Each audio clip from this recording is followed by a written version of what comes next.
Welcome to speedearning.in। Stock market में अगर आप सही टेक्निक्स का इस्तेमाल करते हैं तो प्रॉफिट यहाँ बहुत आसान है। दरअसल हम लोग बहुत ज़्यादा इधर उधर की कोशिशें करते रहते हैं, हमारे डिसीजन उतने रिफाइंड नहीं होते, उसकी वजह से कन्फ्यूज़न क्रिएट होने के चांसेस बहुत ज़्यादा होते हैं। यहाँ आज मैं आपको एक ऐसी टेक्निक बताने जा रहा हूँ जिससे आप बहुत ही कम रिस्क के साथ 90% एक्यूरेसी हो सकती है, उसमें 90% पॉसिबिलिटी हो सकती है प्रॉफिट की, और 10 से 20% चांसेस ऐसे हैं कि आपको प्रॉफिट नहीं मिले और कुछ छोटा मोटा लॉस हो जाए।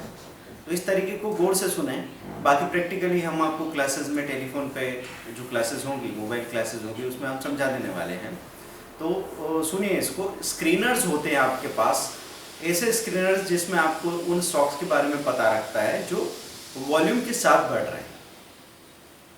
Volume increase, price rise.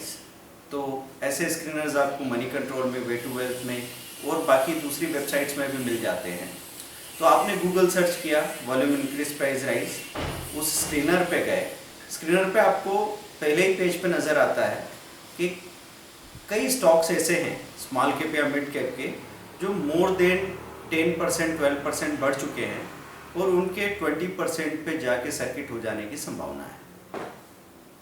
और सर्किट पे, अपर सर्किट पे अगर आपने किसी स्टॉक को बाय कर लिया तो इसके बहुत ज़्यादा चांसेस हैं 80 to 90% के नेक्स्ट डे आपको 5 से 6% का मार्जिन मिल जाए, प्रॉफिट मार्जिन। लेकिन हम कैसे जाने कि इनमें से कौन सा स्टॉक है जो सर्किट हो जाएगा?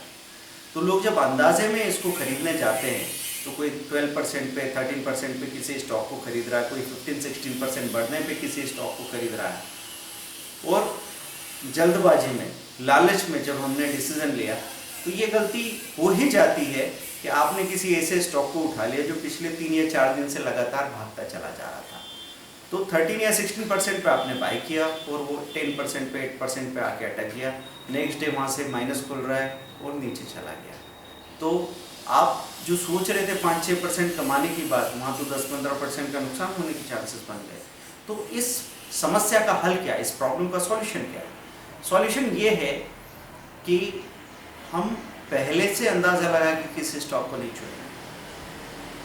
जो स्टॉक्स वहाँ पे सामने नज़र आ रहे हैं, आप NSE इंडिया, BSE इंडिया पे जाके या money control, way to wealth पे जाके उनकी डिटेल्स देखते हैं। डिटेल्स में या आपकी अपनी ओडिन की स्क्रीन पे, नेस्ट की स्क्रीन पे, आपकी जो भी ब्रोकर का कस्टमाइज सॉफ्टवेयर है उस स्क्रीन पे ये पता लगता है कि उनकी डेली प्राइस रेंज क्या है, DPR। डेली प्राइस रेंज में ये बताया जाता है कि लोअर सर्किट किस रेट पे लगेगा, अपर सर्किट किस रेट पे लगने वाला है। तो आप अपर सर्किट के पास, करीब बिल्कुल पास में, तो 20% पे अगर अपर सर्किट लगने वाला है तो 19.9% पे की प्राइस रख के और नीचे का एक ट्रिगर प्राइस रख दिया 0.2% नीचे का, 0.1% नीचे का, मतलब समझो 220 रुपये पे सर्किट लगने वाला है। तो आपने 219 रुपये का ट्रिगर प्राइस, 219.50 की बाइंग प्राइस रख दी, और अगर वो सर्किट हुआ तो ही आपकी बाइंग होगी। बाइंग होगी जब सर्किट लगा, अपर सर्किट लगा, और सर्किट लगने के बाद चांसेस अधिकतर स्टॉक्स में तो ये होते हैं कि वो उनका सर्किट ओपन ही नहीं हो। सर्किट लगने के बाद कोई परचेज नहीं कर सकता। अपर सर्किट लगने के बाद बाइंग रोक दी जाती है। इसलिए आप ये कभी मत सोचिएगा कि अपर सर्किट लग जाने देते हैं उसके बाद बाय कर लेंगे। तो बात ये थी कि पहले खरीदते थे अंदाज़ा लगा के तो लुढ़कने की रिस्क रहती थी, वो प्राइस डाउन जा सकती थी। अगर आपने नहीं खरीदा, अपर सर्किट हो गया, तो उसके बाद आप खरीद नहीं सकते। इसलिए आपको एक ही बात बचती है कि आप अपर सर्किट के करीब स्टॉप लॉस बाइंग ऑर्डर लगा के रख देंगे, और ऐसा एक स्टॉक में नहीं करेंगे। अगर आपने ऐसा एक स्टॉक में किया तो फिर हो सकता है आपका चांस मिस हो जाए। तो आप आगे जितने भी प्रोबेबल 5 से 6 स्टॉक्स हैं उनमें ये ऑर्डर लगा के रखते हैं, और 5-6 सभी में सर्किट लगने की संभावना तो नहीं होती, तो हो सकता है 2 या 3 ट्रेड आपके एक्टिवेट हो जाए। तो जैसे ही वो एक्टिवेट होते हैं आप 2% नीचे तत्काल स्टॉप लॉस लगा के छोड़ दीजिए, क्योंकि चांसेस नहीं है सर्किट खुलेगा और वो चीज़ें अब एकदम से नीचे चली जाएगी, लेकिन फिर भी बाजार है तो हम कभी भी यहाँ पे चांसेस नहीं ले सकते। 2% नीचे स्टॉप लॉस लगा के छोड़ दीजिए।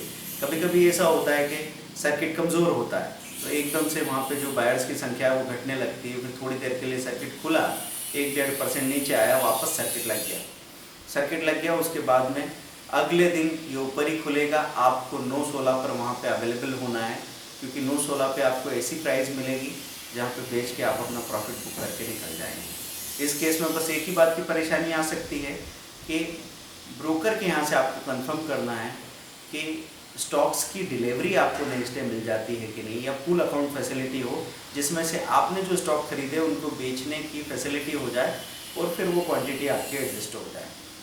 तो इस चीज़ को प्रैक्टिकली हमारे साथ डिस्कशन करके प्रैक्टिस करेंगे। इस तरह के कॉल्स भी हम यहाँ से भेजते रहेंगे आपको अपने ट्रेनिंग कोर्स के साथ में, और जो भी कन्फ्यूज़न है उसको हम लोग क्लास में रेगुलरली बात कर ही रहे हैं। अगर आपको फिर भी कोई कन्फ्यूज़न हो तो आप 24/7 हेल्पलाइन है ट्रेनिंग करते वक्त, तो सीधा आप हमारे स्टाफ से कनेक्ट होंगे। अगर ज़रूरत पड़ती है तो सीधा हमसे कनेक्ट हो जाएंगे, हम आपकी प्रॉब्लम का सॉल्यूशन कर देंगे और सीखते चले जाएंगे।